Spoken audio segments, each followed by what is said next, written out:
ინტენსიური თოვისა და რთული მეტეოროლოგიური პირობების გამო საავტომობილო გზების ცალკეულ მონაკვეთებზე დაწესებულია მოძრაობის სპეციალური რეჟიმები. კერძოდ, ლიპყინულის ინტენსიური თოვისა და რთული მეტეოროლოგიური პირობების გამო მისაბმელიანი და ნახევრად მისაბმელიანი ავტოტრანსპორტის მოძრაობა შეზღუდულია მცხეთა-სტეფანწმინდა ლარსის გზის გუდაური კობის მონაკვეთზე. კოდა-ფარცხისი მანგლისი წალკა ნინოწმინდის საავტომობილო გზის კოდა სოფელი ალგეთისა და აიაზმა ნინოწმინდის მონაკვეთებზე.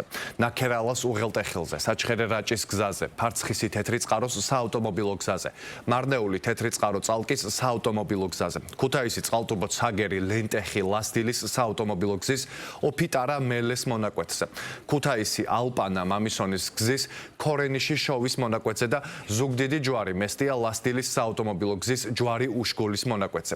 ზვავ საშიშროების, ძლიერი თოვის, ცუდი ხილვადობისა და ქარბუქის გამო ყველა სახის ავტოტრანსპორტის მოძრაობა დროებით შეზღუდულია ნიჩბისი დიდგორი, დიდი თონეთის საავტომობილო გზაზე, ბათუმი ახალციხის გზის კურორტი გოდერძი უტყისუბნის მონაკვეთზე, კორშა შატილის მონაკვეთზე და უშგული ლასტილის მონაკვეთზე. მხოლოდ მაღალი გამოვლობის ავტოტრანსპორტის მოძრაობაა დასაშვები ვაზიანი გომბორი თელავის საავტომობილო გზის ვერონა თელავის მონაკვეთზე და ბათუმი ახალციხის გზის გარკვეულ მონაკვეთზე.